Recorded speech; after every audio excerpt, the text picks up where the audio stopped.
What's going on, guys? You all here, and welcome to Confabulate, the podcast where we talk about anything and everything. I'm your host, Will Sanchez. Thank you so much for stopping by. And this week, you guys, we have Anais Celaya coming on the podcast for the very first time. This is literally like a dream come true for me. This has been in the works for 4 years since season 1. And this is a pure example of like patience is key, and with time, like everything will come to fruition, because I've been trying to make this happen for so long, and I never wanted to push Anais to come on if she wasn't comfortable. And I think all like the stars aligned, and we were able to finally make it work for my very last season. It's a beautiful episode, and for me, this episode represents what true friendship is. I love Anais so much. She's literally number one for me, and we get to talk about that in the episode. It gets a little emotional, but I do get to tell her like how much she means to me, and that I will not be here today without her. That she is a pure example of what a true friend is, and I will never be able to repay her for everything that she's done for me. Ooh, all right. Not gonna get emotional. This is the intro. Thank you, Anais. Thank you guys so much for this season. We're getting close to the end. And yeah, hope you liked the episode. Thank y'all so much. Here we go. Okay, what'd you put? Justice, Judge Janine. Judge Janine? This is the Jason Sudeikis episode, I think. Who's Jason Sudeikis? Oh my God, Ted Lasso. That's probably the only way you'll know. Has Andrew made you watch that, Ted Lasso? Fuck no. I feel like it'd be a show for you to. Okay, you need to watch it. Don't give him ideas. I have this list of shit to watch. But Ted Lasso, you would. I feel like your sense of humor, you would love Ted Lasso. What does that mean?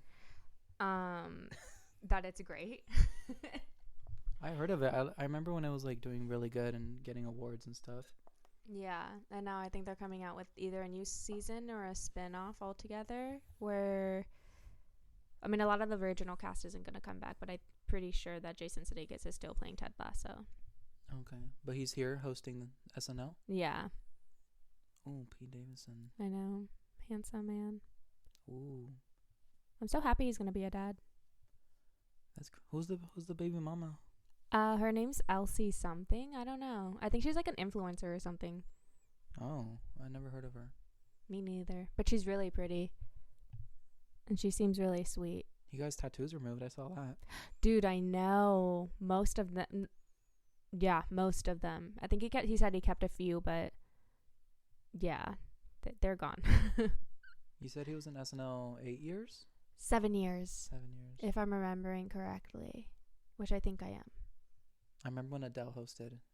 Did you want me to put the Adele episode so that you can have it as background? Because I feel like I was going to, but then I was like, he's going to get distracted. So Because it's Adele. Because it's Adele, but also because of the Africa No, skit. I'll fucking start crying because that's hilarious.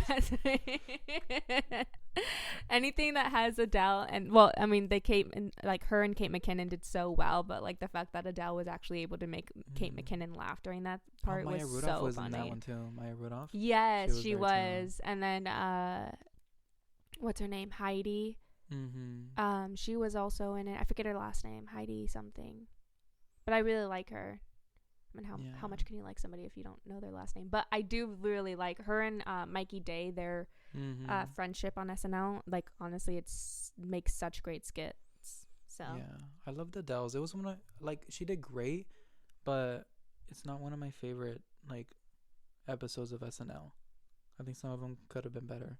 Yeah, I'm not even a huge like fan of Star Wars, but the when Adam Driver has hosted the 2 times that he did, I don't know if he's done it again, but his first 2 times he did those skits as I was gonna say Keanu Reeves. As It starts with a K though. I know that. Yeah, his character. Kylo Ren. See, I remembered. I'm a Star Wars fan. Yeah. Not the new ones though. But yeah, Kylo Ren. He did 2 skits. It's like undercover boss, but like as Kylo Ren, and everybody's like, "Yeah, we knew you were Kylo Ren," like from the first day. But that one was really good, and that's not even my favorite skit like from him hosting. It's probably when it's like the bring your dad to school day or whatever, and he just plays like this really old ancient man who has like his son Mordecai or Malachi or something like that, and he just gives this like weird demented speech about how you need to like crush your enemies and this and that, and I was like, Jesus, it's really funny though, I promise. Yeah, I think I just have like I don't want to say different sense of humor. It sounds like such a pick me line, but I think I do like have like different types of senses of humor. Like when I'm going through like something tough, I tend to like lean more towards a dark sense of humor. But then when I'm like more happy-go-lucky, I'll say like dad jokes. I don't know how those two things correlate, but somehow they do when it comes to me. Yeah, well, I was telling you this in the car. Like I love dark humor. Like that is my favorite thing, and you have to be around the right crowd and the right people. Like when we were going to, oh my god, this is actually really dark humor, but we were going to the funeral when my coworker passed. Yeah. And we're all walking together, and I'm like, oh my god, guys, we look like the Men in Black. And they're like, yo, well, it's a funeral. I'm like, I know, but like we're all in black. It's kind of cute. Look at us not matching. Not us matching. Look at us. Oh my god. I can't believe Kelly hasn't hosted SNL because... That's so off topic. You just went from funeral talk to one of the most traumatic days for you, by the way, because we were together when it happened, when you got that phone call, and it was Gustavo's birthday when you got the phone call, or we were celebrating his birthday, or it was like his actual birthday. When I'm pretty sure it was his actual birthday. Yeah, July 1st. It was the day of his birthday, and it was you, me, Bree, Melly, and Andre. We did the break room, and then we went to get beers. Yeah, and we were walking back to the car, and then we get we're like literally right next to the parking garage, and you get the phone call, and you go to sit down on the bench, and then you're like, I'd never seen you like that before, but yeah, obviously you were like pretty distraught, so we were like, okay, what happened? Like, who called you? Like, trying to come up, like, if it's a family member, then it's a family related thing, kind of, you know. And then you finally told us, and then because Bree was working for you guys as well during that time, and she still is, but yeah, she, like, when she heard that he passed away, she broke down too, and that was just a really hard thing to see, is like both of you guys, because not that you guys aren't emotional people, it's just we were having, not that I sound so bad to say, but like we were having like a really good day, and not that like ruined it or anything, like God, no, of course, not that, but like to go from like having like a really good day to really finding out like things could turn like so quickly, and then you were like trying to share and like hold things together so that like people could have answers, but I'm like, dude, like take your time. And then I was laughing, not about the news. I wasn't laughing. I'm not that messed up. You all would definitely not want to be friends with me if I laughed about that. But like, I was laughing because one of our friends was like, God, I don't even know what she said. Mally, like, sorry to call you out. Maybe he'll cut out the part where I say your name.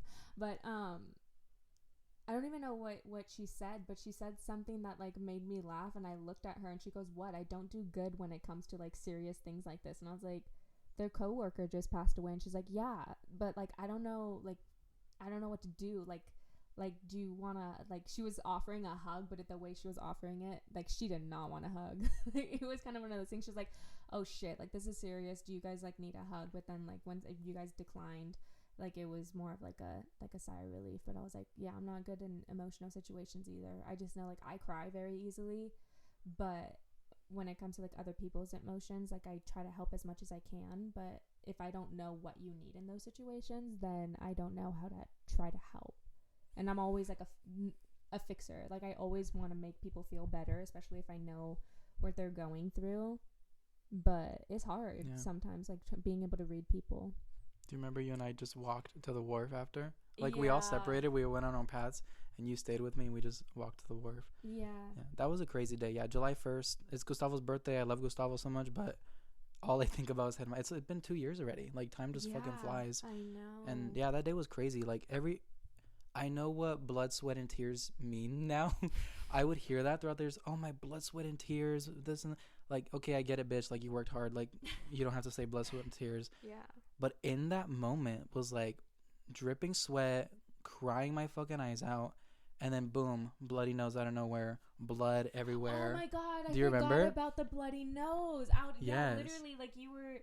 It was hot that day. We were sitting in the sun at Dust Bowl or whatever. We were sitting in the sun, so we were like already like it was freaking hot. It was just so hot.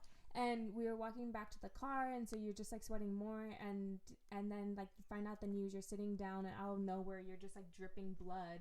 And I'm like, yo, wow, what's going on? And then you're like, dude, and then like none of us had a pad or a tampon to like shove up your nose, which how often can you say like 3 women don't have a pad or a tampon or any type of Kleenex tissue or anything to stop a bloody nose? But we didn't have that, so we had to like go to the car and grab some napkins.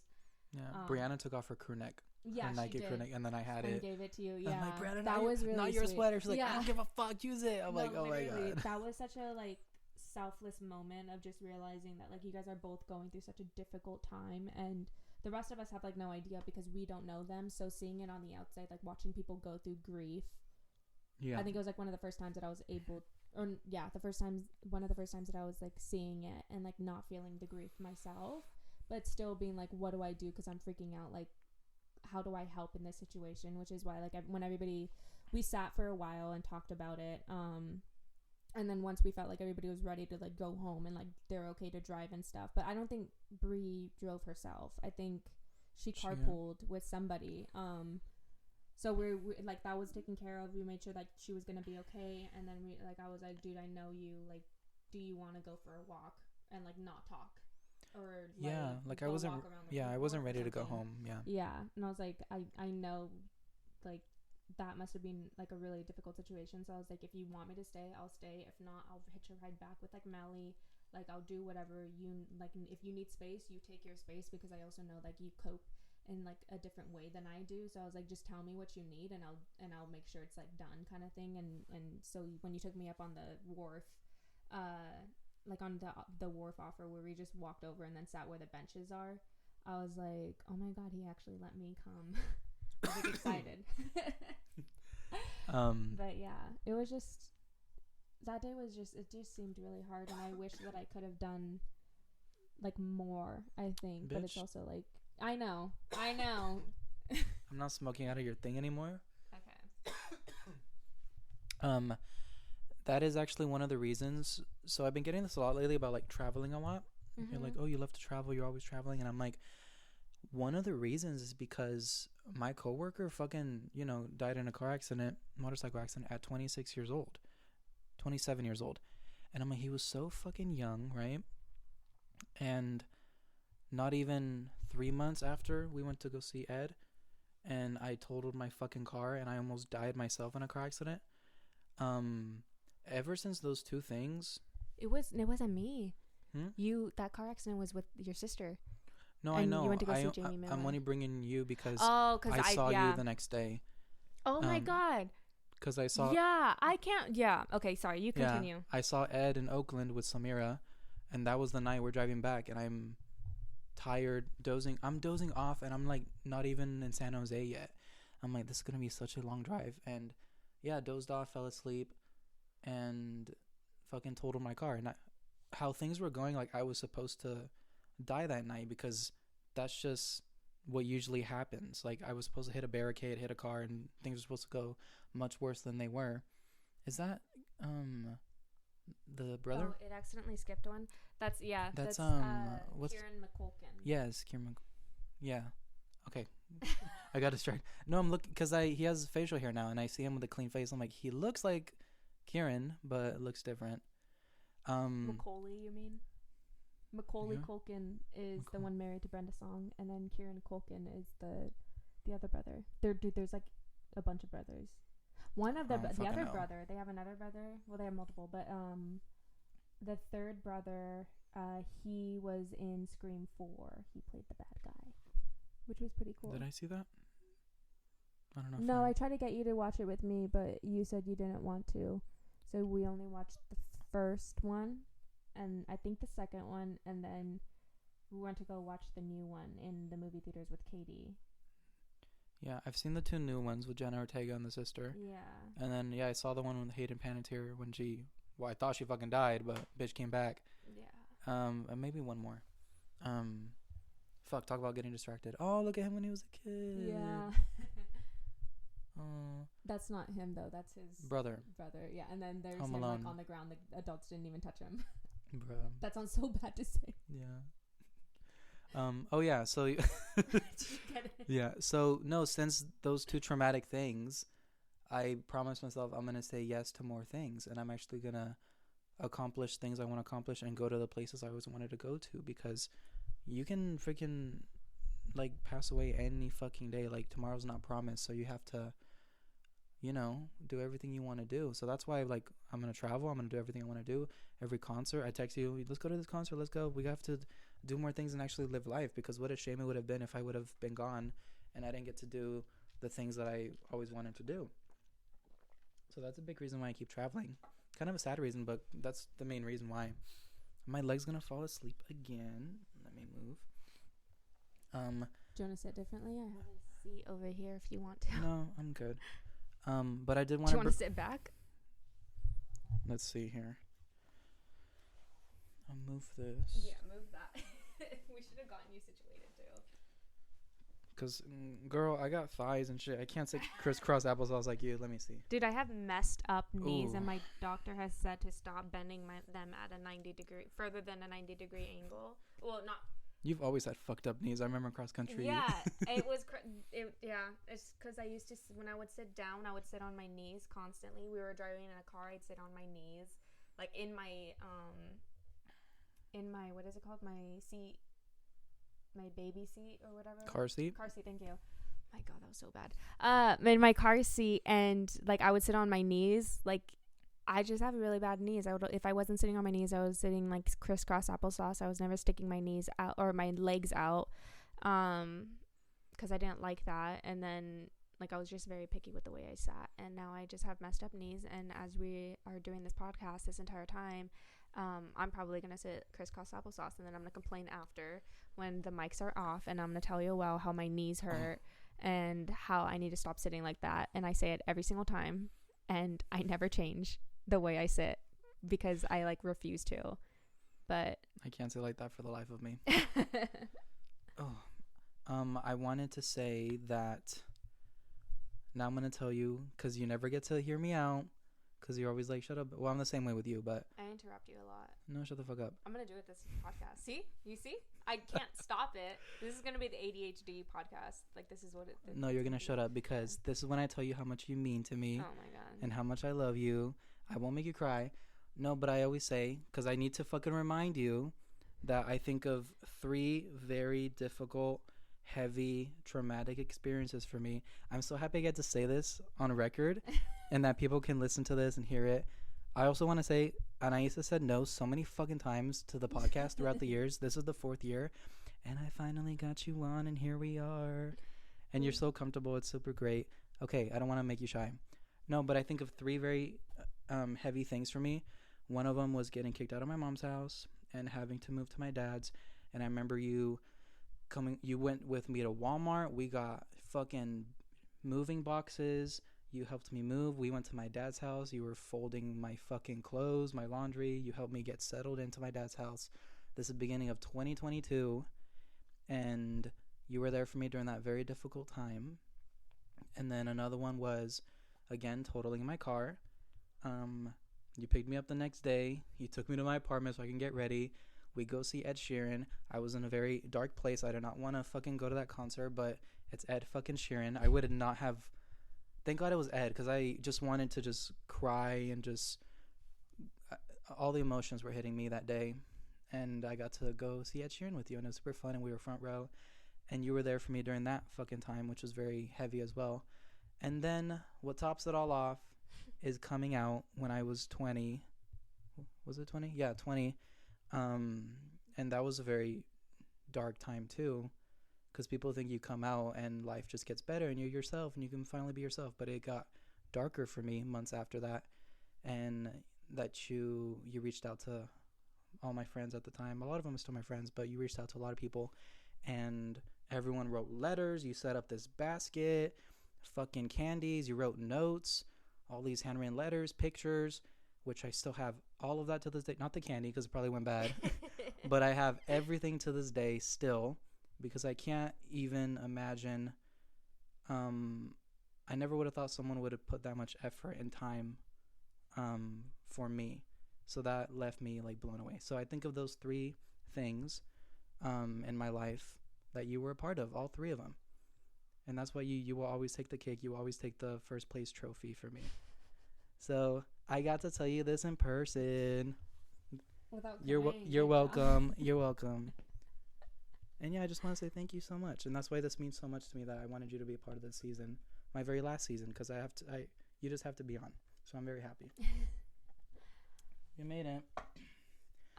You don't even have to say anything. It's okay. No, I'm going to. Number one, the Ed Sheeran thing. I just wanted to be known that you were basically telling me, like, I was not even thinking of coming. Like, I was going to tell you to just give the ticket with somebody else. And in my head, like, I was trying to, obviously, I was being as supportive as I could, because, like, I couldn't even imagine, like, waking up to a completely different phone call from, like, your parents or just something, or, like, finding out just some way, like, I don't know, like that, like you said, that night could have gone so much worse, and I'm so glad you and your sister made it out, like, safely. On top of that, like, no hospital visits, like, that's literally a miracle for me. I don't get all gaudy with you, I promise. Yeah, one chiropractor visit. I'll say that. There you go. But that's it. but that's it, and it was right next to your dad's house, so he was easy to just get up and, like, run. Yeah. I don't know if he drove his car, but, like, you know, just, like, my kids are in that car, so, like, let me go handle that. But when you told me, like, oh, yeah, I was thinking of, like, canceling and just not even going, so that, and you could just take your sister or something, and I was like, my sister loves the A-Team. That's it. She doesn't really know any others. Like, she and don't get me wrong, she and I, we loved, like, that's how I was introduced to Ed Sheeran, but that's where my sister stopped really with Ed Sheeran. Not to, like, throw her under the bus or anything. I'm sure she knows, like, more songs, like the more popular ones, but she's not going out of her way to listen to Ed Sheeran. And I feel like a lot of his music just has helped me through, like, I mean, that's a massive part of our relationship too, is just showing each other music. And even if we are like, oh, like, I like it, but that's not really my taste, like, we can appreciate it because it means so much to the other person. I mean, one of the biggest artists that we've ever, like, if you ever want to sponsor us, Demi Lovato, like, one. Oh my God, her biggest, single comes out tonight. I know. Shut up. But but her God, just her music about her dad and, like, the alcoholism and dealing with just loving your dad, but, like, being angry with him, and, like, all of those complex emotions I feel like so many people go through. But, like, if you come from a very traditional family, then you don't really talk about it. And I didn't, not really, but my family just is the type to not want to talk about feelings. Like, that's just the way we are. So me being sensitive all the time, like, made me, like, realize I was the different one, and I always thought it was a bad thing, but, like, I'm cured or whatever now. But essentially what I'm trying to say is, you talking about, like, I was gonna give you the ticket to just go see Ed Sheeran. First of all, bitch, that was my birthday gift. Ed Sheeran tickets were my birthday gift. I'm not going to my birthday gift without the person who gave me the present. Also, like, I genuinely felt like nobody else would appreciate that concert with me the way I knew that you would. Then, like, I don't even know what number this is, but, like, I'm gonna say thirdly, I would absolutely, without a doubt, choose you over really anybody else to go to a concert with, because you actually know time management. And I think I don't, like, oh my God, it makes me so mad when people are like, I'm gonna be there at 3, and they come at, like, 3:45, and I'm like, you said at 3, not around 3, at 3. Like, like, punctuality, basically. And I have my moments where I'm, like, running late because, like, I have to, like, pick up, like, my medication, or, like, I have to do, like, these errands, but, like, I always make sure, like, okay, I'm running late, let me let this person know who's waiting for me that I'm running late. I can't stand people who take forever to, like, to do that stuff. So when I was going with you, I knew, like, you also know. The other thing is, like, aside from my sister, you're the only other person that treats my anxiety like an actual, like, it actually exists, which it does. But, like, with crowded areas and stuff like that, we were going to be on our feet, like, for 5 hours or however long it was. And, like, we couldn't move, or we'd lose our spots and stuff like that. You're the only person, like, despite the fact that we were floor seats, and they weren't even seats, it was standing the entire time, and for all of the openers and everything, and like my feet like hurting and stuff like that, like you were patient enough to be like, it's okay, like do what you have, whatever you need to do. But like I like stuck it out and like handled it and whatever.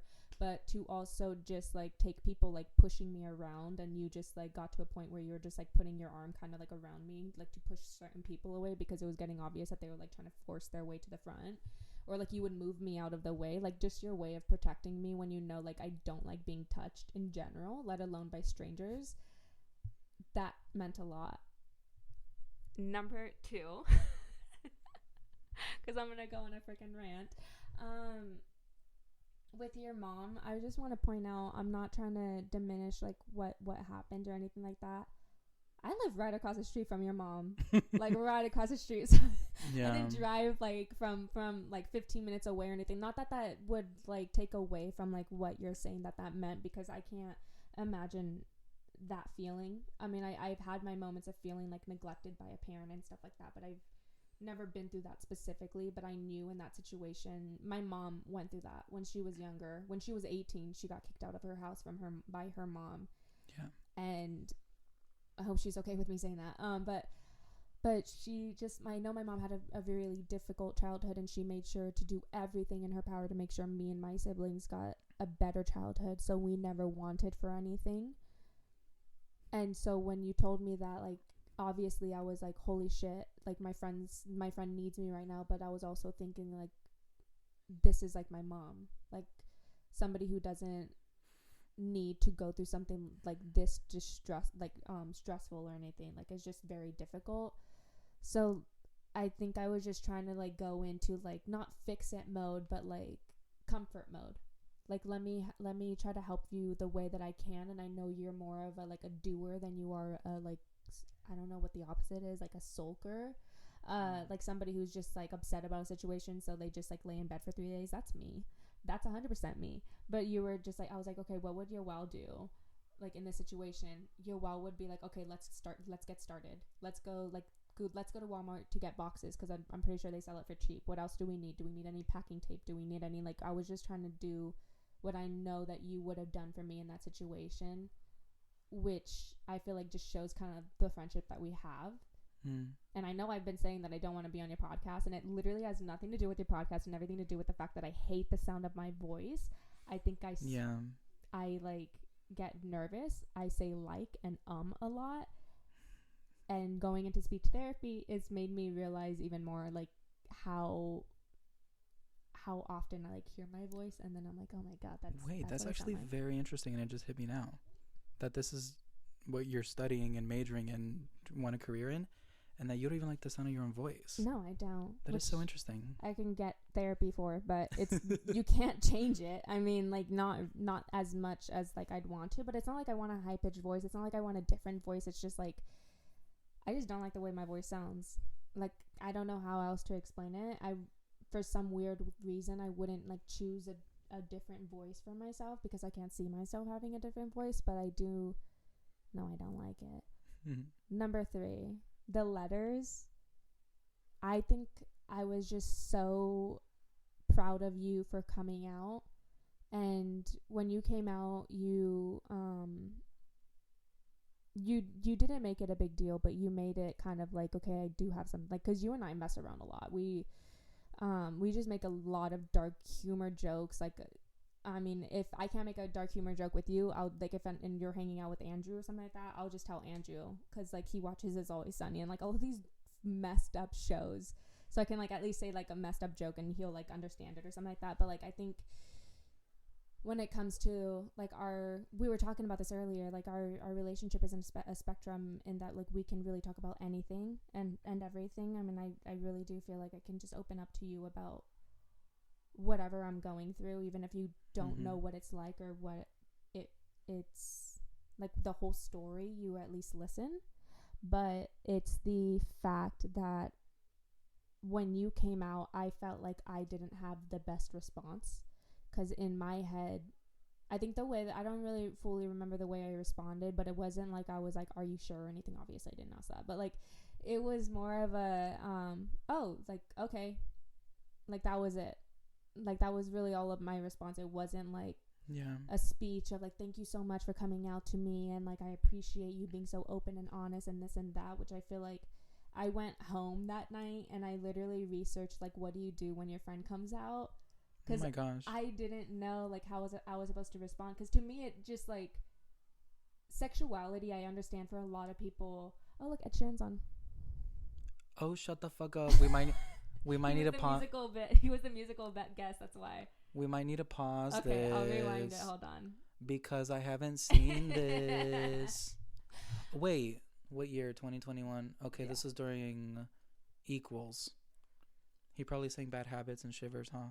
I think so. Yeah. Okay. But essentially, God, Go what are we ahead. talking about?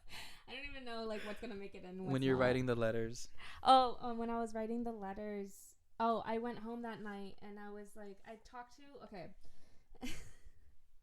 My mom, because I didn't want, it's obviously not my information to tell. Even if you're telling me, it doesn't mean that that gives me the right to tell anybody else, which I had a falling out with a friend in high school because they felt the need to like tell other people about somebody's sexuality. And I was like, why are you telling them? It's like, well, they don't even know the person. It's like, it doesn't matter if they know the person or not. What if they meet the person in the future, like, and they're still not out? Like, it's not, you have no right to that person's sexuality. You have no right to like any information. You get to know whatever they want you to know, and that's it, and you need to respect that.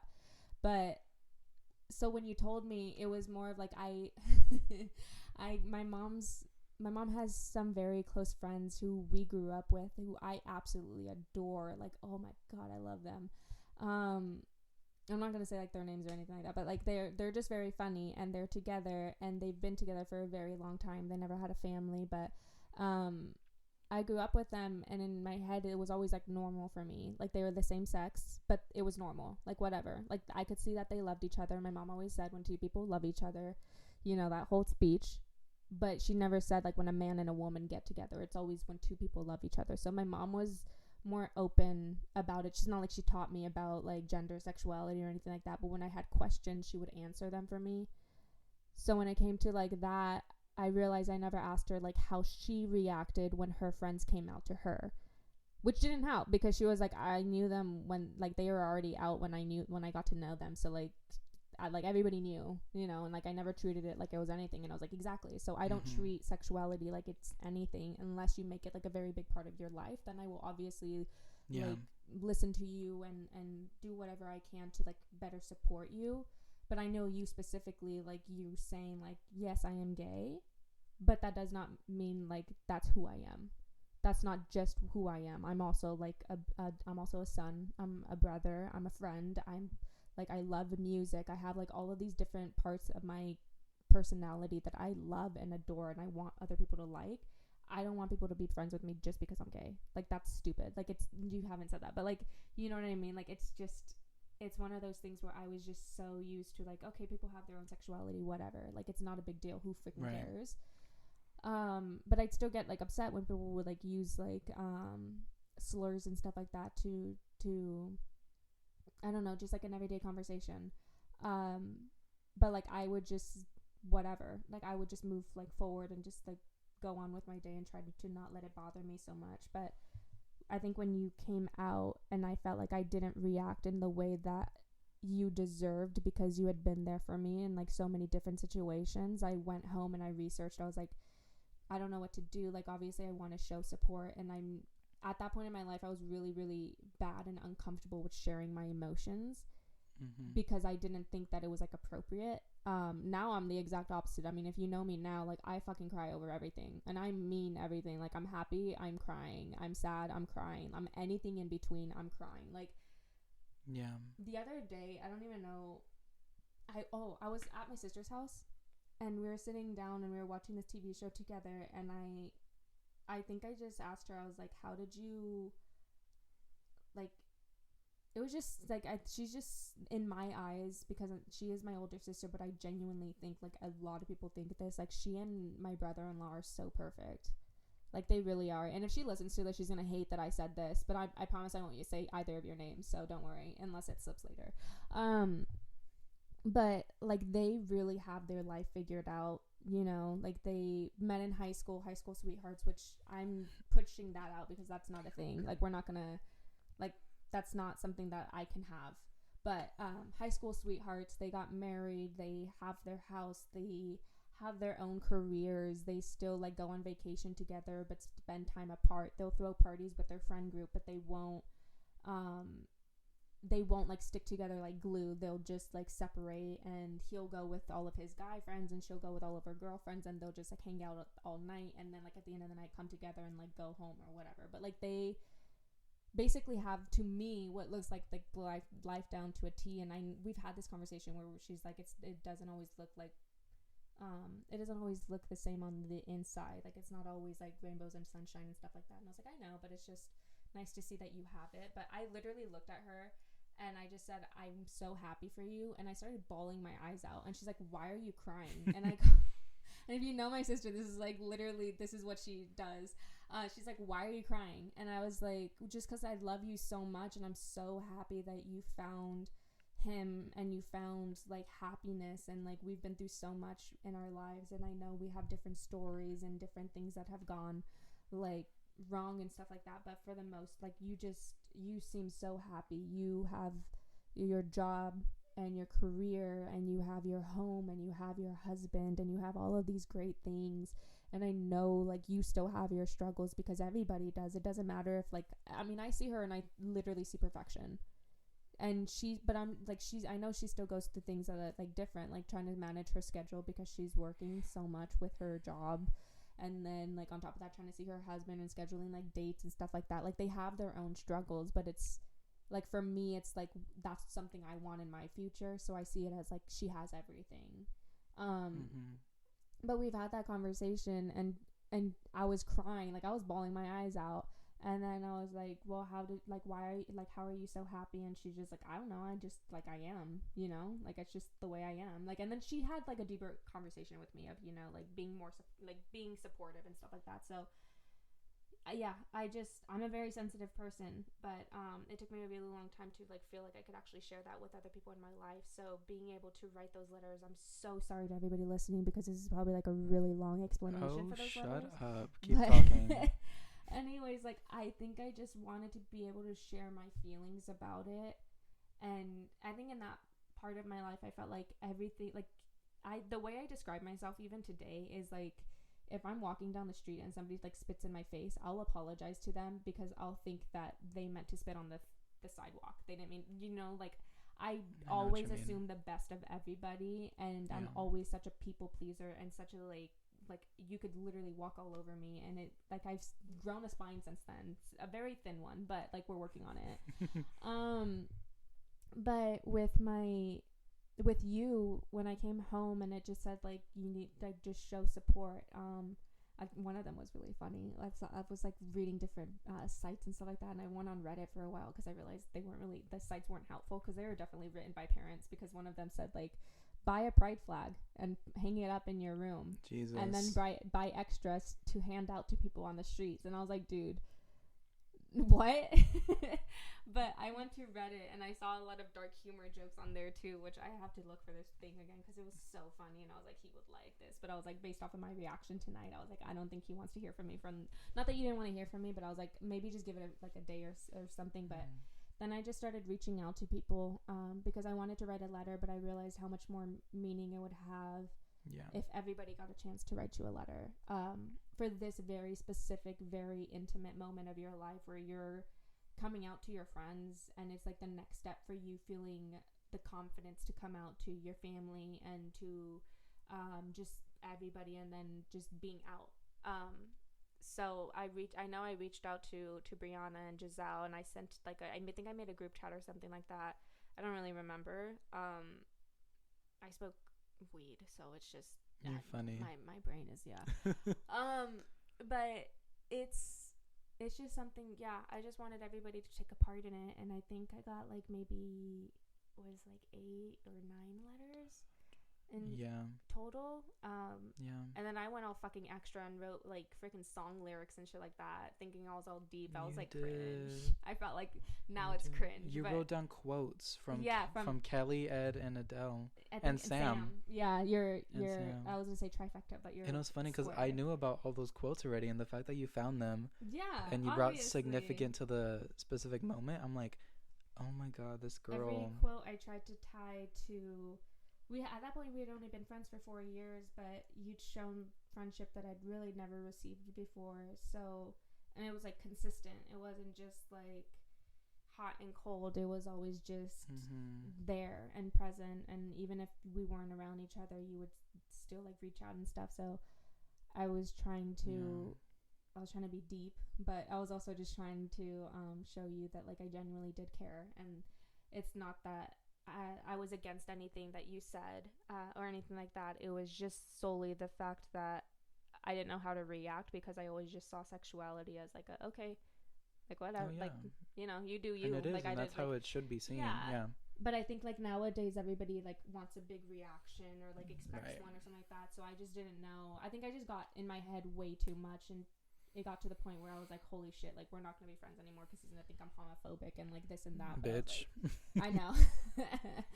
But yeah, I just you coming out. I think I started reading like a Reddit thread of people sharing their coming out stories, and it made me like emotional because of the amount of just disregard or like brainwashing their family tries to put them through, or just like these horror stories. And I was like, I know I'm not going to do that to him, to you.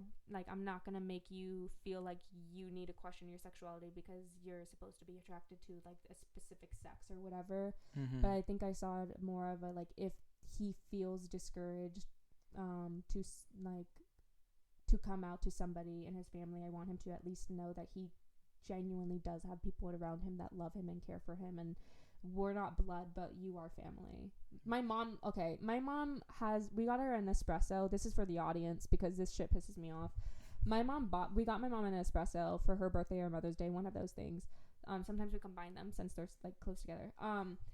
And we got K-pod, or not K-pods. We got the Nespresso pods so that she can have coffee. She ordered a Puerto Rican blend. And then she looks at me and she goes, you should invite Yoel over so that he can try it and tell me if it's real coffee. Girl, what? And I was like, Mom, like, what about me? And she goes, well, you can try it too when we're together. And she's like, but don't touch it. And I was like, don't touch it until you're welcome.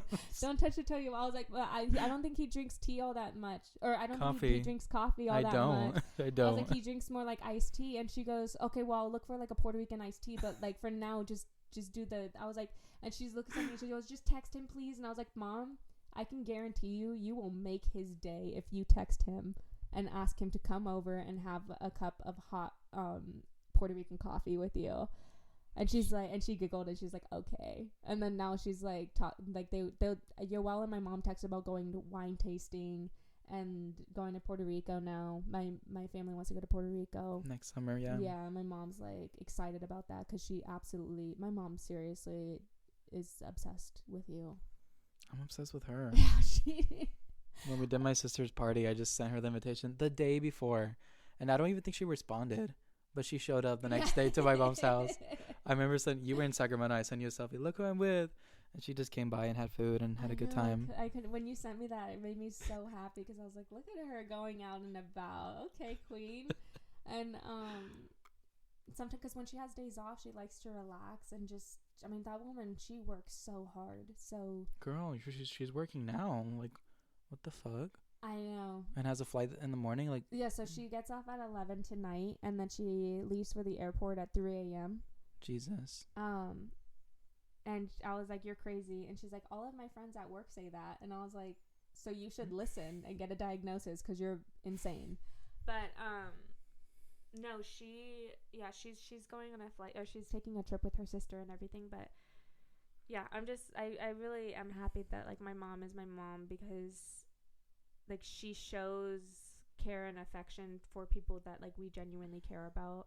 And she's done it for my sister like our whole lives, and she's done it for like all of us. But I think with me, she knows like it's always been hard for me to make friends, but I think like being around you and being the consistency of like, oh, I'm gonna go hang out with Yoel, oh, I'm gonna do this with Yoel, oh, it's Yoel's birthday, oh, Yoel's sister's doing this. Like I think she saw how involved I was becoming with you and your like, even if it wasn't like with your family, like just like hanging out with you. Like I have had like a lot of friends in high school, and now like I always say I only have one friend, like as a joke, because I think it's funny, but like also because when I say I have one friend, I mean like I have one friend that I made all by myself.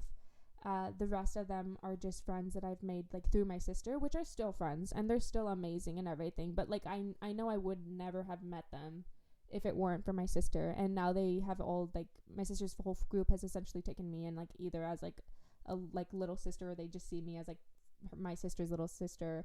I was about to say her name. I should have asked her if I could say her. She's probably gonna be like, "Why did you act like that? Like, you know, I don't care. Now people are gonna think that I'm this and that." And I was like, nobody's gonna know you. And she's gonna be like, "You don't know that. People from high school listen and stuff." Like, she's gonna be that. And if people know you, they know her. So yeah. we'll just keep it like that. So there you go. People know who you are. They know your name. So like, why are you mad? But no, she like, where was I? I get off topic so easily. Oh my god, what were we talking about? God, you went from your mom to your sister. Friends. That you made a friend all by yourself. That you're the only friend I made all by myself. And the rest of them I've gained through my sister, and I'm honestly eternally grateful for them too, because they're so sweet and kind. Especially the girls are just so like funny. The guys act like brothers, honestly. Like most of them are brothers, but like they're really fun and sweet and like cool to hang out with, and it's always like a really fun time hanging out with them. But no, you're the only friend that I have that I made like by myself. And I think her seeing that, and her seeing like, I knew you in high school but you didn't really come around. I think it wasn't until like we graduated high school that you would come around to my house, because you lived across the street with your mom, and then you started like hanging out more, and then you would see my mom in passing, and it was just like always hi and this and that. So I think for that, she's just happy that I found a good friend. But on top of that, she used to see me like cry over like my old friends, because I felt like I just wasn't good enough for like anybody to like be friends with, and like everything that went wrong was always like my fault. And I genuinely believe that. And you're the first person to be like, I mean, you still tell me like, I'll literally apologize and be like, sorry, I didn't see your text, and it was like 3 hours ago. Sorry, I didn't see your text, like this and that. And you'll be like, bitch, shut the fuck up. Like, nobody, like, who cares? Like, knock it off with that shit. Or like, I'll try to get emotional, and you'll be like, no thanks. My favorite thing that you do, and when I say, okay, bye, I love you, you say, okay. Okay, bye. Okay, bye. See you tomorrow. Yeah. I don't like to say love, yeah. Sometimes I try to say I love you, and then I'll hang up, and then I'll pretend that you say it back. The other end. Aaliyah's just like that too. I love you. I love you. I love you. I love you. I'll do that too. Like, I'll just say it multiple times, and you're like, okay. And then like one time I said it like I think 2 or 3 times, and you're just like, I heard. I know. I heard you. It's because I don't like to say it. I like to I like to show it in other ways. It gives me the ick. Okay. Like saying it. But yeah, my mom, I think, yeah, she just loves, I mean, she loves you because you're just really fun and kind, and like you genuinely show interest in having a conversation with her, and she likes that, being able to have conversations with people that she knows are important to me. Yeah. I gotta text her. When does she get back from Spain? Sunday. Oh, not bad. Next Sunday. Yeah, she's only there for 10 days. Okay, because I start school end of August, so if we can plan something for before that, that'd be really great. Yeah. I'm so distracted by that shimmery top because I see the bottom of it and it looks freaking amazing. And I've never seen you wear that. It's because I got it for the Halsey concert. Oh my god, the Halsey concert. You talking about bad car rides in the beginning of this? When that guy spilled the drinks on our merch, and we were sitting in it with it, and it was like that. I was so nauseous that night. I remember, yes. That drink. Oh my god. I remember telling you like, I'm so sorry, and then you dropped me off at my sister's, and I was so happy because I was like, thank God my sister's house is closer than my house. So you dropped me off at my sister's house, and I like go inside. I walk inside, and I like open the front door and everything because I was able to, and my sister let me park my car there. Grabbed my keys. I was supposed to sleep over at her house, but I needed my medication, and I needed to come home. I was like so nauseous. Yeah. Go to the front yard, throw up in her front yard twice. Horrible. Yeah. And then I leave, And then the next time I see her, I was like, she goes, "You didn't sleep over?" And I was like, "No, I didn't feel good, so I threw up." And she's like, "Where'd you throw up?" And I was like, "In your front yard." And she's like, "Oh, okay." And I was like, "Well, relax. It was on the grass, and you couldn't even see it because like where she lives, it's just dirt and grass. I don't know how grass is able to grow with the dirt, but like it's like a mixture. You know, if you know where like she lives, then you know like what it's like. But like it's just yeah, it blended in. Okay, so I didn't want to hear it, but yeah, she's just like, "Were you drunk?" And I was like, "Touch, absolutely not." Oh, I said a nickname, so that's good. You're funny. Like, I was like, "Absolutely not. I was not drunk. You know, I would never drive while I drink. Like, if I have one drink, I want to like stay at a party for at least 5 hours so I can truly get it out of my system. That's how paranoid I am."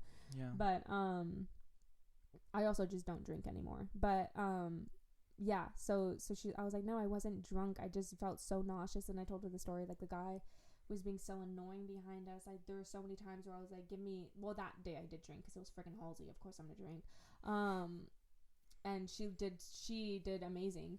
But the guys behind us were just so, oh my god, they kept screaming and everything, and they were just being so annoying and just inconsiderate of everybody around them. And I was like, "Give me one more drink, I'll fucking turn around and I will say something." And Yoel wouldn't give me another drink, but like but we put our shirts beneath the seats, and then we were just gonna grab them so we didn't have to hold them the whole time. And then I grabbed them and I was like, "It's wet." And I was like, "Okay, maybe it's just damp because it's like getting cold out." And no, it turns out like I smelled the alcohol and I was like, "Oh my gosh." So then out of nowhere I just started feeling very nauseous, and like I was getting a really bad headache, and it was a drive from Concord back to what a drive. That was crazy. Yeah. And I was trying to stay awake because it was because you know, like keeping you company and everything like that. But I was like in the car and I was like doing Lamaze breathing, trying not to vomit because it just smelled so bad and I just did not feel good. And I was like, should I put the window down? But I tried to put the window down, and then that thumping sound from the wind, I hate that. And I can't stand it, so I had to put it back up. And then I was like, put the AC on. And I was like, no, put the heater on. No, put the AC on. Like, I was just, yeah. So I'm glad that I threw up in my sister's front yard. That's the moral of the story. She loves me. It's okay. She lets me get away with a lot of stuff. Yeah. We've been to quite a few. Like, I was thinking about that the other day. I'm like, who else would have gone to these fucking concerts with me? I would have ended up going alone. Like, Halsey, Louis Capaldi, Niall Horan. I mean, we saw Ed. We're gonna see. I mean, you're coming with me to see Sean. Like, I'm so excited for Sean. When is Sean? I forgot. October. Okay, October. We got fucking time. That's it, right? We haven't really seen. Ed Sheeran, Coldplay. Oh, Coldplay's one. Coldplay that was the other day. Yeah. Coldplay gay, yes. Coldplay. Speaking of Coldplay. Ed Sheeran and Louis Capaldi. But I was going to say Coldplay, Ed Sheeran, and Niall Horan were all birthday gifts. Birthday and Coldplay, Ed Sheeran, Niall was Christmas. If you say so, I don't. Oh, well, you're like, Merry Christmas, I got you tickets. And I was like, oh, yay. I was like, you do show me love. You just really do refuse to say it. But he says it every once in a while. We just need Kelly, and then we're good. Yeah, Kelly and Adele, though. I think we both know Adele. Let's give up on Adele, because that's gonna. Yeah, it will take forever. Yeah. Like Kelly. So Kelly, then. Oh, and Sam Smith goes on tour. We do. That'd be fun. I've heard his new releases. I want to go to that. I want to go to there. I want to go to there. And then Demi. I'm sure Demi will announce a tour pretty soon. That'll be fun. That'll destroy me 100%. Can I bring up your quinceañera? Oh my god. Do you want me to get the book for you? I actually went through it when I was waiting for me one time because I don't remember what I was doing. No, you hoe. When I was watching over, I was gonna say Rusty. Oh, you bitch! No, it was Rusty. Oh, that's the name. Sorry. Who are you talking about? Yeah, Rusty. Sorry. My dead dog. Yeah. Yeah, Rusty. When I was watching over it. Put some respect on his name. No, I thought it was a different name for a second. Yeller. Because Yeller was dead by the time you were watching over Rusty. Yeah. Okay, Rusty it was and Rusty. Charlie were the ones that you were watching when we went to Yosemite. Yeah, when I was watching Rusty, I went through your quinceañera book and I posted a bunch of snaps. You fucking bitch. No, but do you not understand how iconic that is? Like, people still talk about it to this day. I don't think that's true. Because it's so iconic. You had everyone and their moms there, and the pictures are fucking like the the amount of power you have in that book. Shut I wish you knew how much power you had in that fucking book. Because everyone is there and with their resting bitch faces, and everyone right in the middle of fucking puberty and shit. Yeah, that was fun. It was at the community center, right? It was, yeah, I had the ceremony at Our Lady of Refuge, and then the reception was at the community center. Yeah. You liked it? Yeah, it was fun. At the end of the night, I got to like just sit in my dress, and my friends were hanging out waiting for their parents to come pick them up, and we were just eating cake, whatever was left of the cake. And then we spilt it on accident. Everybody, my cousins came up. Okay, so my cousin, I'm just not gonna say anybody's name because I don't know if they were okay with it or not. But one of my cousins, he came up and he was wearing suspenders and he was wearing glasses and everything. You know who the fuck I'm talking about. Every single one of my female friends was just like, who was that? Oh my god, he's so cute. And I was like, first of all, he's like 10 years older than you. Calm down. It's illegal. But I was like, dude, please don't talk about my cousin like that. It's kind of like, I mean, I get it, but it's weird. Also like I've had a few cousins that friends have had crushes on. And then like people have had crushes on my brother too, and I'm like, can you just keep it in your pants, please? Like, don't do that. And then what was the other thing? Some people that I didn't even invite came, and they were high schoolers, but they were like juniors and seniors, and I was a freaking freshman, and I was like, what? I was like, what is going on? Why are you at my King Set? I was like, you realize nobody here is like cool enough to like hang out with you or anything, right? Like, this is weird. But it was like a super senior moment for one of them. Mm-hmm. And then my mom's best friend, she came up and she congratulated me with her kids, and she has a son that's the same age as me, so everybody was also like obsessed with him. And I was like, dude, I was like, these people are like, I see them, and I was like, all I could think about is the amount of times I've heard them fart, and how like they used to like not they wouldn't beat me up. Well, these specific cousins wouldn't beat me up, but like just like I remember all of the shitty things that like, or the stupid shit that we did when we were kids, and I was like, you don't even know, dude. But yeah, it's just, I don't know, those moments are awkward when people are like, oh, you're like, that person's so attractive and it's like a relative of mine, and I was like, it's so fucking weird. Like, why would you say that? Like, what do you want me to say? Like, it's weird. Yeah, it's like, do you want us to bond over how attractive my cousin is? Because that's fucking weird. Like, please don't do that. But yeah. Do you have a favorite birthday that you've had throughout the years? One that stands out, or one that means more to you than others? Yeah. This one is more like, I don't know how to explain it, but I feel like it's more like how I felt than it was the memory, if that makes sense. So right. When we were growing up, my mom, I mean, she still does, but we're more like independent, but my mom used to work a lot, and she was just really busy like all the time. She's a nurse, so she would be, if she wasn't at the hospital, she was at home, but she was on call, and she was like, if she wasn't doing that, then she was like sleeping, or she was trying to like make us food and getting us ready for school and taking us back to school shopping and stuff like that. And my dad was like, he was helping out too, but like having 3 kids all within like 4 years, and then one of them is an absolute fucking devil, and it wasn't me. Everybody knows who I'm talking about if you're listening to this. But like, it was just awful. So it was like having 6 kids. It was just a lot to manage. So yeah, my mom was just always busy. So I always saw her as mom. She was always mom. I would always like, you know, like try, like when time would come of the year where we would make like the macaroni necklaces or whatever for our moms for Mother's Day or something, like I'd make the macaroni necklaces and I would give it to her, and I would like make things like, people say like, oh, like, where's your mom? Like, I know who my mom was. It's not like she would just pawn me off to like a nanny or something, but like she was just busy. She was working and she had her job, and I really respect her for being able to be a parent and be present and like have a full-time job, because I know she sacrificed a lot so that we could have a better future, and that we don't have to like work during school, or we don't have to like freak out because our loans aren't coming on time or because we don't have enough money to pay for a class or whatever the situation is. Like she's been able to provide in so many different ways. But yeah, so like I knew who my mom was. I loved my mom. I have memories with my mom when I was a kid and everything, mommy and me, when she would take me. And I remember like I do have like a favorite memory of her, like all together. But I would say my favorite birthday memory is she let me have my birthday at Chuck E. Cheese. And the reason she didn't like taking us to she liked taking us to Chuck E. Cheese. It's just sometimes my sister would throw a tantrum and then we had to leave. So she was just hoping that that didn't happen. Also, just Chuck E. Cheese. I mean, I'm 25 and I cannot imagine taking my mom was not 25 when she had me, but like I cannot imagine going to Chuck E. Cheese for a full day for a little kid's birthday party and have to watch over like 10 plus kids because their parents like want to go somewhere. Chuck E. Cheese now serves beer. I would not have blamed my mom if she just started drinking as soon as we got there, because like pictures, it's just yeah.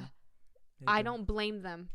That's such a good business move because oh my god, like it's just so much. But she took me to Chuck E. Cheese and I was with her, so I was gonna go like help set up and everything like that.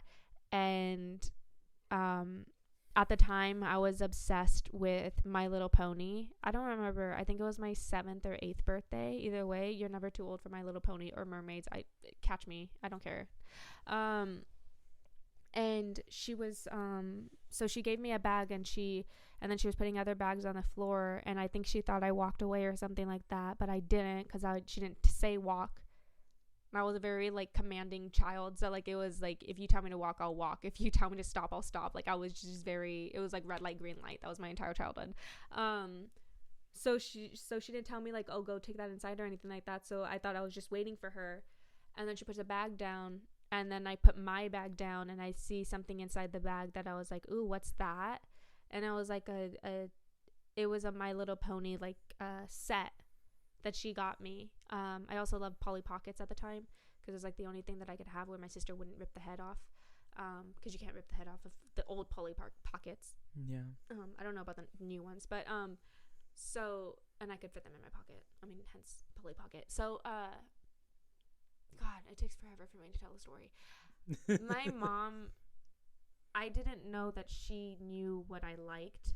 I didn't know that she showed interest in what I liked, because she was never mean when we were growing up, and she was never short-tempered or anything like that. She just was busy.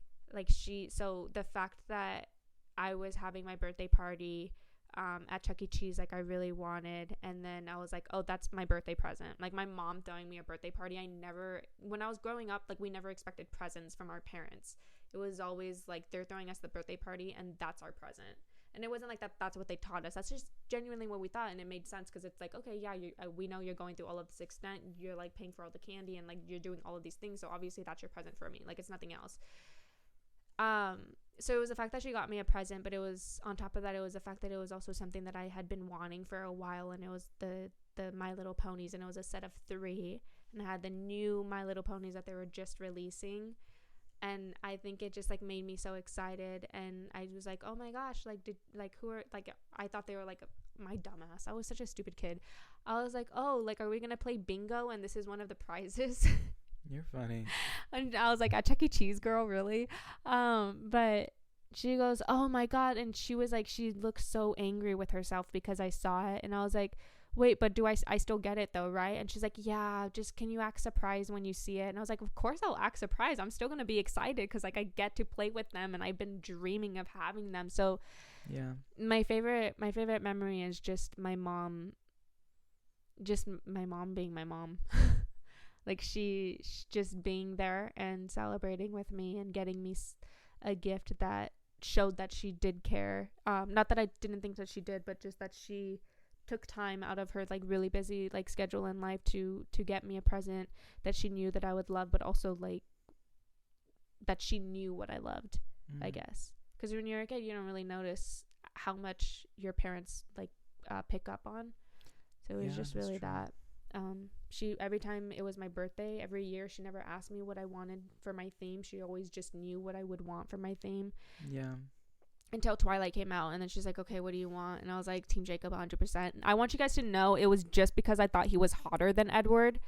I'm neutral now, but like watching them now, Jacob is so immature, but like it's I think I'm still Team Jacob though. He's so hot. I love that his wife is named Taylor too. Oh yes. But yeah, so that's my favorite birthday. And I'm thinking about it. Yeah, Team Jacob still for me. As a kid and still now. I had Edward would just piss me off. My mom got me a birthday cake, and it had a laminate picture of him, and he was shirtless. And I was like, I had it in my room for years. I'm like, damn. Oh, I'd be like, hey, good morning. Are you Team Damon or Stefan? Stefan. But not for the thing is, it's never for the girl. It's just who I prefer more. Who was your type more? Stefan? I guess. Yeah, because Damon's jawline like creeped me out. It's fucking hot. But he's a very sweet person. The actor. Damon? No, the actor. Ian Somerhalder. Yeah. Oh, okay. He's a very sweet person, and I just think also Paul Wesley's sense of humor is just really funny. Steph Lissy. I've been trying to introduce that. Oh, I told my mom today, people my generation have no chill, and she just looked at me, and I was like, oh, here's a moment. Okay, has no chill means like they have no chill, and she goes, what does that mean though? And I was just like, well, it just basically means that I don't know how to explain it. And she goes, oh, wait, what was the one that she used? She used something like,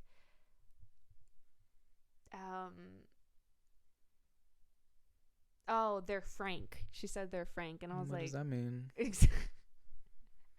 just means that they're honest. Like, have no chill. Like, you're just honest. You're upfront. You're like, Yeah, straightforward. Straightforward and being frank are the same thing. Okay. So it's that. So she was like that, and I was like, yeah, sure. But it was just one of those moments where she was just like, I told her, I was like, you have tea? And she's like, there's some in the kitchen. And she's like, I was like, no. What's the tea? So my sister and I, we like to mess with her because we know she doesn't know like 21st century lingo.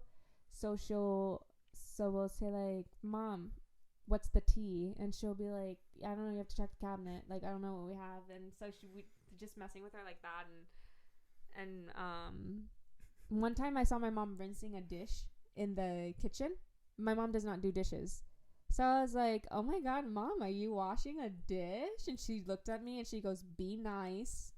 I was like, you pay my tuition, so I will be nice. Remember when we saw Lewis with your sister and we were like, ooh, she ate. And your sister did not know what ate meant. And she's like, what the fuck does that mean, guys? Like, she ate, like, she looks good. And she's like, oh, I thought you were calling these people fat. Yeah, like, she ate a lot of food and looks big. I'm like, oh my God, no. My mom and my sister are the same person. I swear to God. They, like, a lot of stuff, my sister's, like, I'll say something and my sister goes, I'm not on, like, socials. I'm like, you have more social media than I do. What do you mean you're not on socials? Oh my gosh. She's so funny. She's just like, yeah, they're the same person. You can't convince me they're not. Another question. Okay, go. Now that we're 25, getting closer to 26, I just want to know how important it is for you, or how often it comes through your brain about marriage and kids. If you see that in your future, either anytime soon or in the near future or anything like that, how has that mindset changed for you the older you get?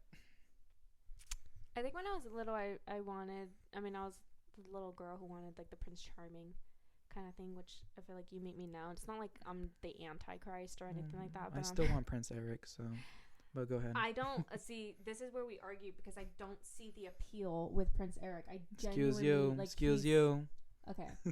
So, anyways, Fiero's a prince too. Yeah. Go on. Anyways, what was the question? Marriage and when you were growing up, you wanted the whole fairy tale, yeah. I don't know. I think about it all the time, and I'm like, I don't know if it's something that I'm like dying to have. My parents I mean, it's not like they sculpted me to like become the person that I am. I mean, they did obviously, but like not like to a certain extent. Like uh, your parents' influence, kind of like dies out, I guess, and you become your own person. Um, Fun fact, um, when you're the music you listen to when you're 14 has the most impact on your life than at any other age. I actually believe you. Because yeah, Paramore, I just not discovered. It's not like I discovered them, but like Yeah. I started listening to Paramore when I was 14, and now it's like I love. Yeah, I just love that band. Yeah. But when I saw Hunter Hayes a couple of weeks ago, Yeah. I'm like, why do I love him so much? I'm like, he got me through middle school and freshman year. Middle school sucks. Fucking sucked. Wearing perfume over your fucking sweat because you smell like BO and you can't. Oh my god, that is just. Girl, don't take me back to that. What the fuck? Yeah, that was bad. Anyways, no, but I agree with you with the 14 and music because I think of like, remember the band Fun. That's so nostalgic. Sam and Sam like Smith shapes that's like why I a love lot of. Kelly, Ed, and Adele because I got into them when I was like that age. And I'm like, they really Demi, like they all got me through those years. So I'm like, yeah, no wonder because like I was growing up as a kid, learning things, and you go through so many experiences, and the music is there for you. It's those artists that were there at that time. So yes, keep on. Oh, Marriage and Kids. Okay, I forgot again. Marriage and Kids. I don't know. I genuinely I don't know. I would be happy with like a partnership. But no, my parents aren't together, and I think it's just it. I mean, that I'd be lying if I said that didn't have an influence over like my decision and stuff like that. But it's not because I'm like scared every marriage will end in divorce. I know that it won't. My grandparents on my dad's side, they're 91 years old. And they've been married for 71 years. They got married when they were 20 and 19. Love can last. Jesus. And yeah. I've seen the way they like after 71 years they still like kiss and everything, but like besides that they still, my grandma will roast my grandpa like no other. She's the only one. I come from like that, them specifically, I think they're very traditionally like Hispanic. I have never seen anybody else be allowed to speak to my grandfather the way that my grandma does, because he would like beat them at 91 years old. He would like start a fight because he's like, you're not about to disrespect me in my house. But my grandma can tell him shit, and he's just like even if he doesn't agree, he'll just like okay and walk away. Like he won't argue with her or anything like that. Like he genuinely listens to her. So it, and I was on my mom's side, I saw my grandma and my grandpa. I mean, my family's complicated, but my grandma and my grandpa on my mom's side, they were married and they were happy. And I would see them, like, people would still argue and people still fight and stuff like that, but it's how you handle those situations that kind of like helped me see, like, I guess how to handle things. So even though I didn't see it with my parents, I saw it with the couples around me. Mm-hmm. But obviously I still had that envy for like my cousins because like their parents were together, and my parents weren't, and like I just went through a lot of different feelings. But overall, I would say that I just don't see the point of marriage if somebody can just like leave. You know what I mean? Like if there's a logical reason, like taxes, all right, yeah, I'll get married. Like if it saves us money. Like I'm like, I'll be cheap like that. Or if my significant other genuinely wants to get married because it means something bigger for their culture or their religion or just what they believe, like I'd be open to having a conversation and stuff. But I would say when it comes to marriage, I don't see like the importance of it. And I don't mean to diminish or make it sound like I'm diminishing any other marriage. Like my sister, she's married. And I officiated that wedding, and I genuinely believe in that relationship, and I believe that they are gonna like live to be like forever, and they're gonna be my next grandma and grandpa, and they're just gonna like have the dumbest, like they're so, I don't even know, like they're just so perfect for each other. And I know that they have like their differences and stuff like that, but like they sit down and they have those like hard conversations. And they're able to say, like, even if they don't agree, like, they respect each other. Like, I love their relationship. And I love that my sister found somebody, a man who respects her. And I'm happy that he was able to find my sister, because he makes her happy, and I could see how happy she makes him, even when she says like the dumbest stuff, like not argument dumb, but like she'll just say like some random shit, and he just like laughs because of how like funny she is without even trying. And it's just like, it's just those wholesome sweet moments. Like they don't show PDA, but like if they're like alone in a room, and like I'll be walking into the room and I'll like see them kiss, and I'll be like, oh, and my sister gets all shy and she's just like, shut up, and I'll like, oh, you guys kiss? I didn't know you guys kiss. And he'll just be walking out and he'll be laughing and stuff, and she's just like, stop. And so she gets like, like she's like that. So yeah, I think for my sister, marriage just, it suits her. But for me, I don't know. Like some days I'm like, oh, I'd like to be in a white dress and like, have those vows and stuff like that. But at the same time, I'm like, I could say those vows to you, and like, and we don't have to do anything. Like we could just commit to each other now. Like what makes the difference?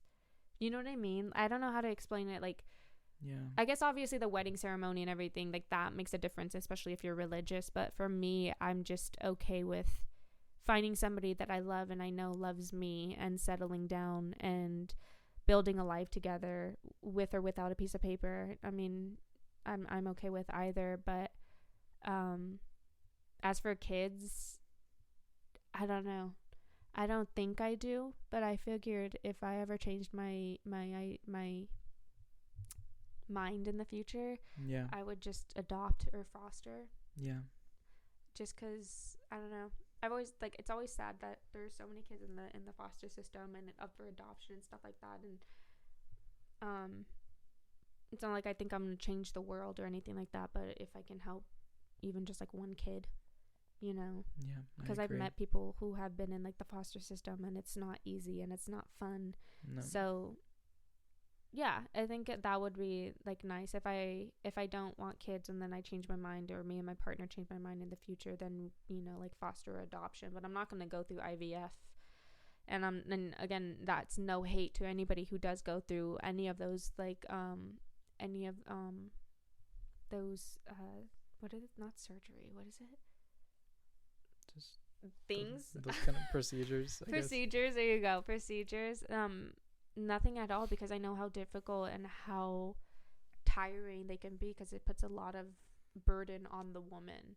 But I just wouldn't want to put my body through that. I already have medical issues, guys. I don't want to put it through anything else. And so that's just like my own personal thing, though. Like I'm okay, like if it happened, it happened. If not, then adoption or fostering or something. But I don't know. I think it's also because I've grown up in like a mixed family and broken family and like everything in between, and I think it's family. I mean, there's blood family, and then there's the family you make in your life. And I mean, you're my family, and my mom is already like fucking hoping that you're lying and you'll actually marry me, and so she can have the son-in-law she's always wanted, so that she can speak Spanish with you.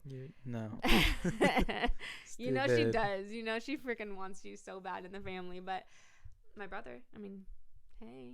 Stupid. I dare you to get involved in that. I actually think in another life that we were meant to be together. Shut the fuck up.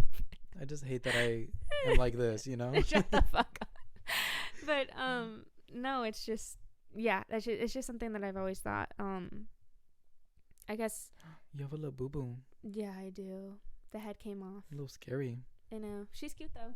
I'm gonna glue the head back on. Is that la boo-boo or la fufu? La boo-boo. I checked the legitimate. See, I bought one at the rodeo that was not a la boo-boo. A la fufu? It was a la fufu. It was funny though. Go on. But that was basically it. My sister has kids. I'm just gonna practice on that. See how that goes. Oh, good. I told her that she has like a nanny for life when they go to Disneyland and stuff. Yeah, cute. But oh my god, I could help you. Honestly, that was so cute. We could pass it as our child. It's a little blonde baby. I already helped you with fucking blanking on his name. Jesus, take the wheel, cat. Charlie? Yes, I was gonna say Henry. Same Charlie. difference. It's white. It's a white name. Yeah. Let me look at time. Damn, we're like an hour and 15, hour 20. I am on the same boat with you though about kids. Like, I ain't getting no bitch pregnant anytime soon, or ever. So I'd have to look into adoption and foster care as well, if that is an option for me in the future. Right now it is not, because there's other goals, other things I'm trying to accomplish before I even think about things like that. I always do say, like, ask me in my 30s. I think in my 30s my mindset will change again about stuff like that. Marriage does interest me, like, ooh, a wedding, ooh, but like, bitch, with who, you know? I just told you about my situation with someone Yeah. sending voice memos back I and know. forth. No, because it's fucking weird. Like, I don't like that feeling of every time I get a text, I'm thinking it's them. And why are they always in my head when I'm trying to work and focus on school? And like, I don't like having a crush like that. I'm like, bitch, you're a baddie. You're not supposed to be feeling like this. It's just weird. Like, I don't know. So I did drop it. Like, I'm not talking to them anymore. Yeah. But it sucked. But also, like, I didn't feel like worthy as well, which I didn't like that feeling either. Like, felt like I was, like a good match. I kept doubting myself in that situation, which you shouldn't really be like that. So that's why I don't fucking date. I don't fucking like it. Like, fuck off. So that's not gonna happen anytime soon. If one of your friends, one of your close girlfriends asks you to spread your seed so that she can have a child, would you do it? Oh my god, I would, but most of my female friends like have a guy, so it depend. Like, the guy would have to be okay with it. Yeah. You know, it goes vice versa. Like, if I want to have kid, and if a woman wants to get, one of my girlfriends want to get pregnant for me, like, they have, most of them are with a man, so it'd be kind of weird, you know, like, for the man's perspective. Oh, my girlfriend or my wife is pregnant, but it's not my child. It's with their gay best friend. Like, it's just weird. So yeah, I'd love to help any way I can. Do you want me to remind you of what you said to me and two other girls when we were going to go see Marcelo Hernandez in real life? Okay, what did I say? When we went to Raising Cane's and we made a stop, and you've had both of them on the podcast, right? Just Samantha. Just one Just of them. Samantha. Just Samantha. Just Actually, Samantha. she's right before this episode, so yeah. Yeah. Well, anyways, I was just sitting with the girls, and we were gotta do like that catching again. up. That was so much fun. I know, that was fun. We went down a fucking bike path. We don't do that often. No, like us four. Like, we haven't done that No, since. we've never done that before. Ever. It was fun. Okay. But I have to actually reach out to Melly. I haven't talked to her in a while. Her birthday's next week. Fuck. I need to get her a gift then. Anyways, so we went to go see Marcelo Hernandez. We stopped by Raising Cane's to eat. Obviously. I think I was like sick or something. Was Marcelo Hernandez during winter break? You can't ask me shit like that. I'll have to check my phone. I don't remember what it was, but I remember I wasn't that hungry, and I can't remember if I was sick or if I was going through my really fucked up breakup during that time. But either way, we were gonna go watch him, so we stopped to get a bite, and you get they call our name finally because it was like a really long wait. I mean, it was like freaking like 10-15 minutes. It wasn't even that long. But you went to go get the food, you put it down, you go like, okay, so who's gonna have my baby for me? And then I was like, what? And you're like, well, I need somebody to give me an egg so I can have my baby. And I was like, what the fuck? I was like, that's me sober. I didn't even drink anything. You were so sober. You were driving, weren't you? Correct. You were driving. So like, yeah, you were sober and you just said that. And then one of them was just looking at you like, what the fuck? And then the other one was laughing. And then I looked at you and I was like, I mean, like, shared custody, you mean? You want to have like a kid together? And you're like, I mean, you can come visit it, but it's going to be mine. Like, it's going to live with me. And I was like, okay, so first of all, don't call it an it. Like, what do you like? I remember, but I don't really remember it. And I was like, so I would have your kid and you would just not let me see it? And you're like, well, you could see it, but like as a cool aunt, like you're not mom. And I was like, okay. And you're like, well, I've just been thinking, and maybe one kid. And I was like, when we were in high school, I asked you if you wanted a kid, and you said you only wanted one because you can't imagine yourself loving them equally. And I was like, that's so fucked.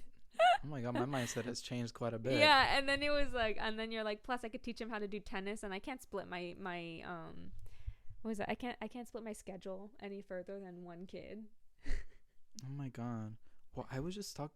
I don't remember that fucking conversation at all, but my mindset does change about kids quite often because I was just talking about it with someone and I don't remember who exactly, but it's a dream that I've had quite a few times that I keep having, and it's still one kid and it's a boy, like just me and a son. I'm just a single dad, and it's a son, and like the tennis thing, and then it's just like me and him, like living together, and I'm like that just keeps that dream keeps happening, and I'm like, oh my god.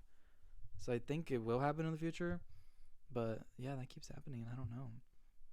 But yeah, I'm down to like someone I know, like, and I trust to have the kid for me. Yeah, I don't know if you Yeah. want my jeans. I really do. I'll fit into your jeans. Those are my jeans? Fucking wish. Those are cute jeans. You're cute jeans. Those are my jeans. No, you are cute jeans. Oh my god, my cousin's girlfriend, she's been spending a lot of time with our family, and we've been loving it, like absolutely loving it, to the point where my grandma is like, so when are they getting married? And I was like, I don't know. Or wrap up, don't worry. And we were talking yesterday, and one of them started quoting it, like half of a quote, and then the other, we like immediately picked up and we finished the quote, but it was like, it's me, Jessica. And then there's like they're crying. And then we just started laughing really, really hard. It's from Hot Chicks. Where's that from? I haven't seen that. It's Rob Schneider.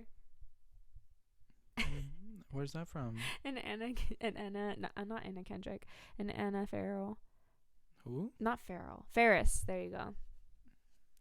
I have to see what it's on, but it's like one of those like classics, and it was just like a really stupid movie, but it's so funny.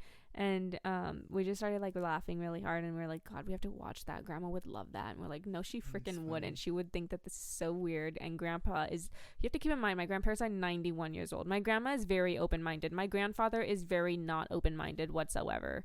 So I'm like, if we put that movie on, it doesn't matter what's going on. He's going to be confused the entire fucking time. He's going to like say some offhand comment, and then he's going to walk into the kitchen and like play with his scratchers because he doesn't want to watch the movie. Oh my gosh. So I was like, maybe not when Grandpa's around, but sometimes he likes to go outside and do yard work. And then I was like, wow, you can put it on there. He's 91 years old and he's out here cutting down branches.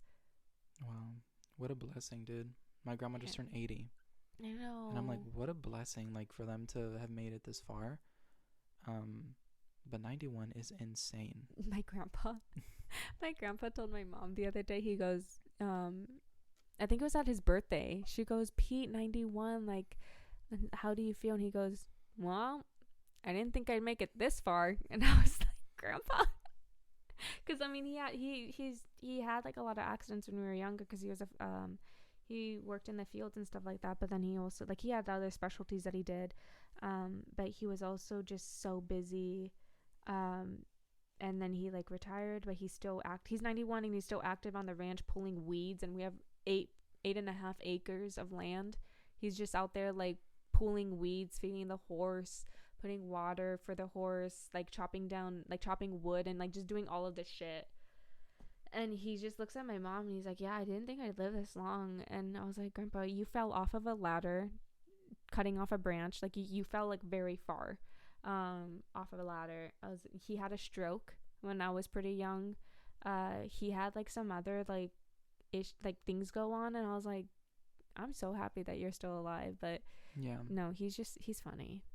That's so sweet. My grandparents are just so petty and funny, and you think it's just because they're old, so they're like, whatever, I can say whatever I want. No, that's just the way that they are. It's amazing. But anyways, I think we should wrap up. No, I could hear you talk for hours. Shut up. I don't. Like, we could literally keep talking for hours. We after literally this. could. Like, we can. But if you want, you can wait for my mom to come home at 11:30 p.m. I have to pack for Manteca. I know you do. And I have to work in the morning. But I usually end every episode with a question for me. Anything you want to ask me in the world? I'm trying so hard to be serious. Be serious. Be serious. Dun, dun, dun. Okay, if there's one thing that you can leave for people to feel impacted, what would it be? Like, what would be your legacy, or what do you hope to be your legacy? Is it the podcast? Is it your music? Is it getting your degree, creating a music club for the high school so people can feel like they can express themselves? Don't do drugs. Don't you shut the fuck You're dare. funny. Just to dare. Great question. God. Okay. I just want to, I don't know. I always God, how do I explain this? I wish there was someone like me. So that I can marry them and have the perfect kid. I'm literally. No, I wish there was someone like me that I could look up to when I was growing up. Like growing up, I felt like very out of the box, never fit in, very different, obviously, like sexuality reasons. And I love musical theater, and I wanted to sing on stage, and I was writing songs, and I was playing tennis. Like no one fucking played tennis in middle school, high school. Like I felt always very, very, very different. Um, and so, and I started the YouTube channel, making videos, and just wanted to sing, and I just wanted to. And then I was colorblind too, so it put me out of the box too. Like everything about me was very different. I never knew my dad growing up, my biological dad. My parents were separating, always back and forth, back and forth. Like there was a lot that just like I don't know. I felt very like an outsider with a lot of it, and bullied a lot for being different. So, um, I don't know. I wish I had like someone like me that I can like growing up and watch someone in the area that was out doing content from podcasting and singing, doing national anthem stuff, being a music major, like just to know that that's a possibility, because a lot of the things that I've done in these past couple of years I didn't think I'd be able to do, and there was a lot of people doubting me, and I was doubting myself.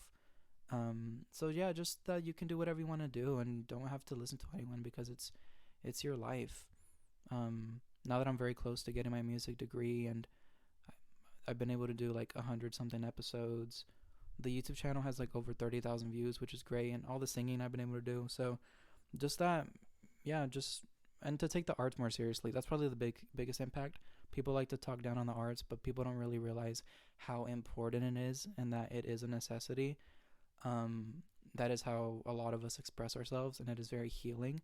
So it makes me sad when schools and other places, they don't offer opportunities for these kids to showcase what they can do, because it is like their medicine in a way. So at least with the Confabulate scholarship, I tried. That's the only way I know like how to help those kids directly, because I came from that school, and the kids there, they still can't sing on stage or do musical theater or play piano or do choir, and it sucks, but at least they can talk about it, and write papers about it and be rewarded for it. So just that, yeah, that you can leave an impact in your own special way. That's probably be the biggest thing that I'd want to leave.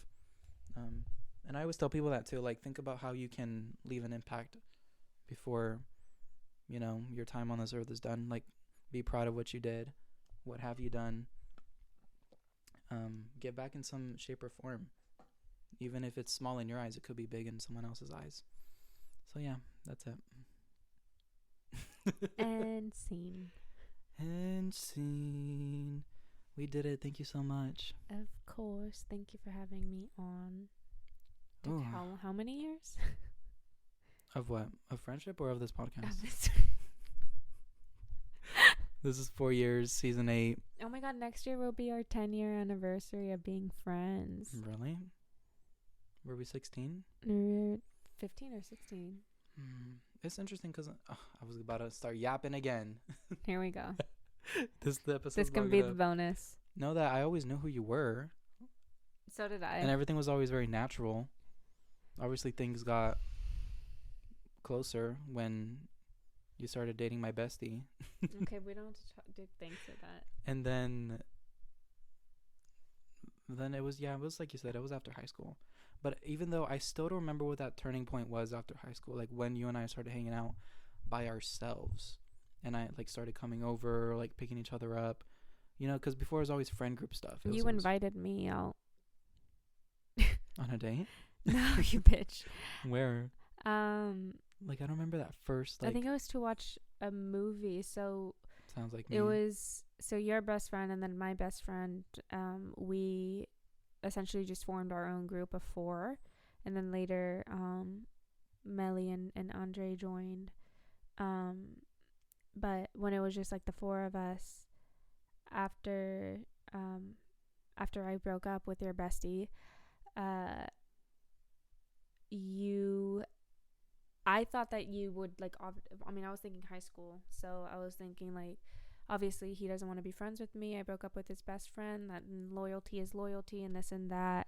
But then the next thing I know is like you texted me to hang out with like the group to, or like me, you, and Bree to hang out, after the breakup. And it was just to kind of like show that you guys were still going to be friends with me and everything. And I was like, thank you. And then I was like, okay, like feeling a little bit better. And it was probably like a week or so later that you were telling me that there was this movie that came out that you were excited to watch, but you wanted to know if I'd go to because nobody else like you have asked like wanted to go.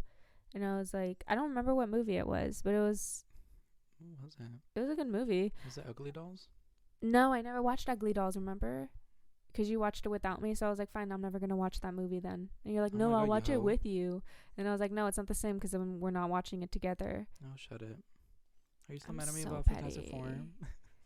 I was mad, and I knew you didn't go for Pedro, but I was like, you fucking bitch. But then I realized you didn't know that Fantastic Four is I can't say it's my favorite, but it's like the franchise that got me into superheroes. I didn't know, and you're freaking taking pictures of me with the Fantastic Four poster, and yeah, but I'm like, bitch, bucket. You're obsessed with everything that I'm just like, whatever. He's just excited that Fantastic Four is coming out for whatever reason. Maybe he has a crush on that one guy, the one who took over for Chris Evans. Oh fuck no. When I found out you watched it, I was like jealous because Pedro, like that's literally.